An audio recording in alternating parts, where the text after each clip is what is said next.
from Scarborough Centre. Thank you, Mr. Speaker. Mr. Speaker, I rise today in Canada's House of Commons to speak to the carnage and the tragedy that is continuing to happen in Gaza. Since I first rose to speak on the situation in Israel, Gaza, and the West Bank during the Take Note debate on October 16, more than 4 months ago, my message has been consistent and it has been very clear. There must be a lasting and durable ceasefire to end the violence and to protect the innocent civilians.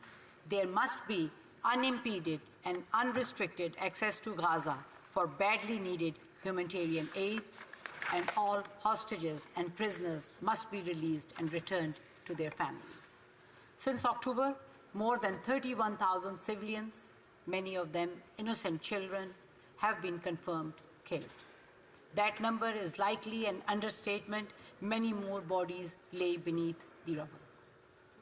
As of February 21st, over 75% of the population of Gaza, up to 1.7 million men, women, and children, have been displaced.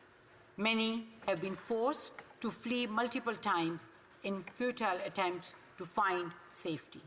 Up to 1.9 million IDPs are either residing in 154 UNRWA shelters or near these shelters. While the world watches, a humanitarian crisis of epic proportions is unfolding before our eyes. 2 weeks ago, after Israeli gunfire, we saw the deaths of over 100 Palestinians and the injury of more than 760 as a desperate, starved, and beaten people tried to get badly needed humanitarian aid to stay alive another day. Will there be an investigation into this massacre? Will there be justice for those people? There must be a ceasefire. And I do not believe Canada has yet done all within its capability to push for one.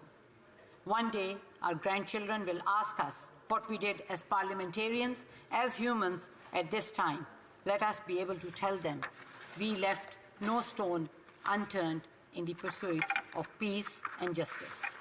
I am glad that the government has restored Canada's funding commitment to UNRWA. In my view, it should never have been suspended. The allegations made against several fired contractors are serious. The UN is investigating, and I hope all intelligence is shared with them to facilitate that investigation. But it is unacceptable to collectively punish the organization for the actions of a few. And really, it is the Palestinian people that suffer, because UNRWA is the only organization with the resources on the ground to effectively deliver aid to the people of Gaza. While we are rightly seized with the immediate crisis, the issue is much larger and we must look into the future. I recently had the opportunity to travel to the West Bank, Jordan, and Israel with a group of humanitarian aid groups and parliamentarians. This includes the member for Edmonton Stretchona, whom I thank for bringing this motion forward today. It was moving, an eye-opening trip. We can read about the situation in the region, we can watch news reports and videos shared on social media, but nothing can compare to seeing it with one's own eyes. We visited refugee camps in Jordan and in the West Bank. We met Palestinian families displaced from their homes for generations. I was struck by the hardships and the humanization they are forced to endure every day in their life.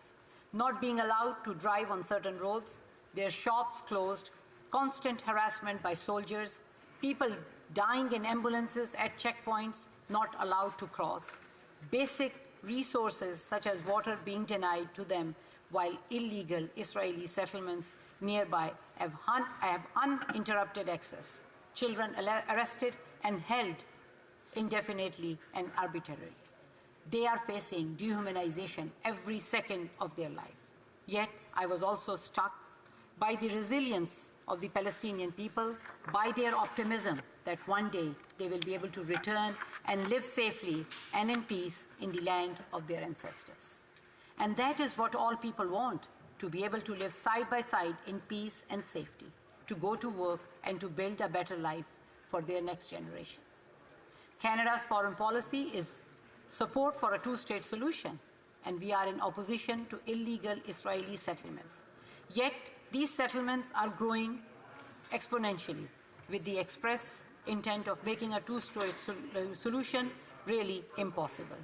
When will Canada do more than just wag its finger at this deliberate policy against peace being exercised by the Netanyahu government? If there are no consequences, our words are meaningless. People are tired of empty words. Illegal Israeli settlers are attacking Palestinians with impunity, using Netanyahu government-supplied weapons. The United States implemented sanctions against extremist settlers months ago, and a second round in early February. Canada has sanctioned Hamas, but it has yet to follow our ally in sanctioning extremist Israeli soldiers. I cannot understand why we have yet to act. I welcomed our government's program to bring the extended family members of Canadians out of Gaza and the immigration minister's assurance that 1,000 people is a target and not a cap. I have written him that Palestinian refugees fleeing this war zone should have all the same support as Ukrainian refugees fleeing the war zone.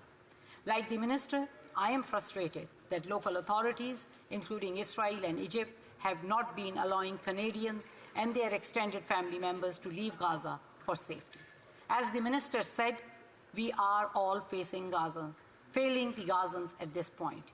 They are probably under the largest hostage-taking in the world. What Canadians want to know is what are we going to do about it? Will there be any consequences for this hostage-taking?